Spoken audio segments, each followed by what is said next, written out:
to raise a child who is comfortable enough to leave you means you have done your job properly as a parent or as parents.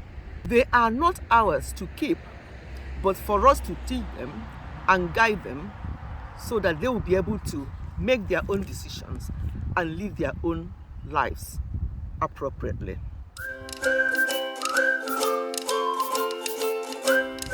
Hello everyone, welcome back to Ifechi Family. Before I go on with the discussion today, or what I have in mind today, let us look at Psalm 103:13. That's where I want to base what I want to say today. And it says, God is not overbearing or controlling. He sets healthy boundaries, but allows us the freedom to choose whether to obey or not. That's Psalm 103:13. So, why are we, some of us as parents, why are we so overbearing, even with our adult children? I did not plan to talk about this today because in this series about parenting, I want us to gradually get up to our adult children. But something came up that requires me to talk about this now. And then we are going to be talking about parenting, going backwards and forwards, whether it needs to be younger children or adult children. This one, I need to talk about this. Now, we parents, especially parents with adult children, let us listen. In fact, every parent should listen because obviously your children will be young children, teenage children, and then they become adult children when they will make their decision. And one of the biggest decisions they make as adults, as we all know, is getting married or not getting married. Let me talk about not getting married. Some of them may choose that they don't want to actually get married. Yes, it may sound ridiculous to you, but they may choose that they don't want to due to their own reasons. You may ask them why, they will explain to you, and some parents will just shut them down and say, no, this is this, and they'll start losing and binding because they think or they thought that it's not the right thing to for any child to say or do. If they make such decisions, sit them down, discuss it, and ask them why. It may well be because of what he or she has seen in the society or even in the home, how her parents or his parents are living. It may actually put your children off getting married. So don't start telling them off and saying, God forbid, why not? I delivered you. I got married to your father or to your mother. Why can't you get married to your own wife or your husband? Excuse me. It does not work like that. We have to start letting go. If they make their decision that they don't want to get married, let them be.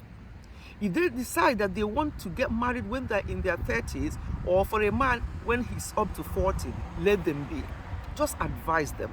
Just tell them in love what you think, but don't force anything.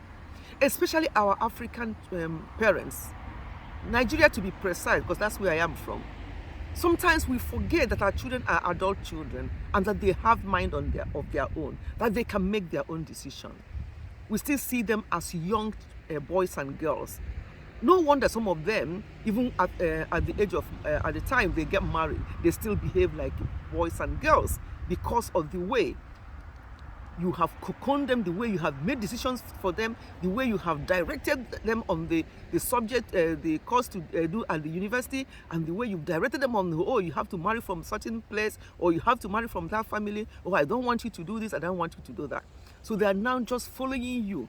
Sometimes, yes, it's good to respect your parents, but sometimes there comes to a stage in your life when you have to, in a nice way, say to your parents, I'm an adult now. This is what I want.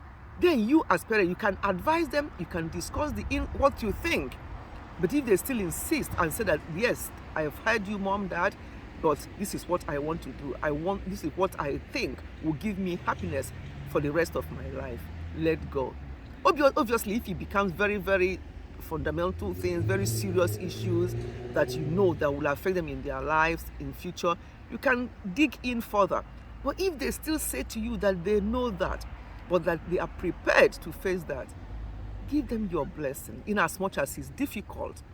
Because when you force them into something that they don't want to do, they may grow up And they will the fact they will always remember, even when you are gone, when you are no more in this world, they will still be talking about their parents. Oh, my parent made me to do this. Oh, my parents made me to marry this girl or this man.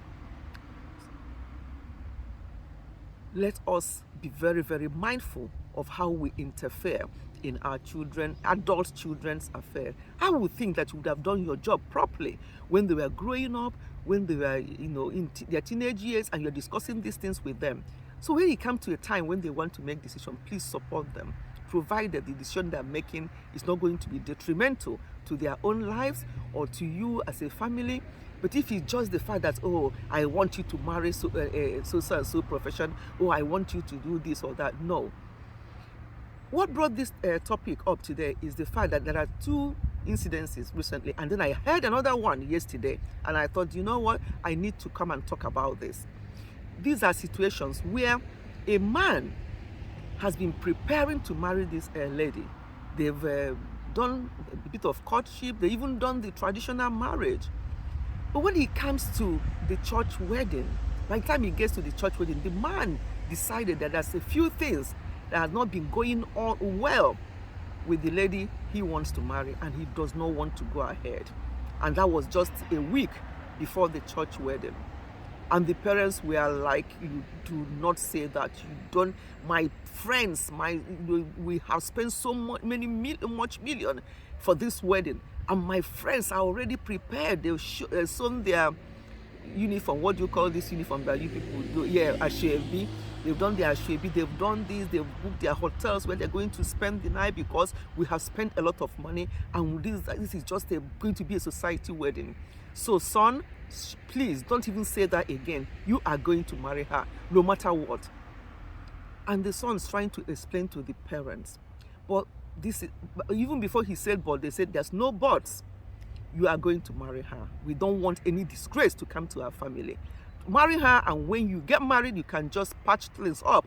Or if it didn't work out, at least you can decide not to marry her again. But for this wedding not to go ahead, no, it has to go ahead. This actually happened recently. And another person talked about similar things that also happened, where there's this situation, something that is very obvious that will be detrimental to this marriage. And the lady told the parents that she does not think that she can live with this man, that she does not want to get married. And they shut her up as well. You have to get married to her. Do you want to disgrace us? You want our friends to laugh at us? You have been waiting, your friends are all married, and now that we are fortunate to see somebody who have come to ask your hand in marriage, you want to disappoint us? You want to push shame to this family? Don't you know your age? Your friends married 5 years ago when they were in their 20s. Now you are in your early 30s, and somebody agreed to marry you, and you are now trying to say no. If you say no to this person now, do you think any other person will marry you? Oh, my daughter, no, you have to go. Don't even say that again. Let no other ear hear this. They shut the girl up. And again, out of that respect, I don't know whether to call this respect or stupidity sometimes, because it's your life. You are the one that will live that will live in that marriage. It's not your parents. In as much as, yes, we have to listen to our parents, but look at what Psalm 103:13 said. We don't have to be overbearing. When our children explains to us why they want to take such a decision, listen to them. It's their own lives. By God's, if God keeps us alive, maybe another how many years, we'll be gone. But those children, if they get it wrong, they will be miserable for the rest of their lives. Or something horrible might even happen in that marriage because parents are not listening. Parents are so pushy. Parents want to save their own face. They don't want embarrassment because of their friends, because of what people will say. And so what? Let people say. Let the peace and joy and happiness of your children be your priority, not what people will say. It doesn't matter the age at which they get married. The important thing is that they get it right. No wonder so many marriages are already in trouble even before it started. Just like these examples I've just given. Those marriages already failed even before they started. Why? Because of the input of the parents, because of bad parenting. These are your adult children. You should be working with them as friends. When they sit you down and explain something to you, listen. Don't start this thing. I know what I stand up to see. When you sit down as a child, you will not see it, and all those kind of adage. No. There's place for everything. Hear them out.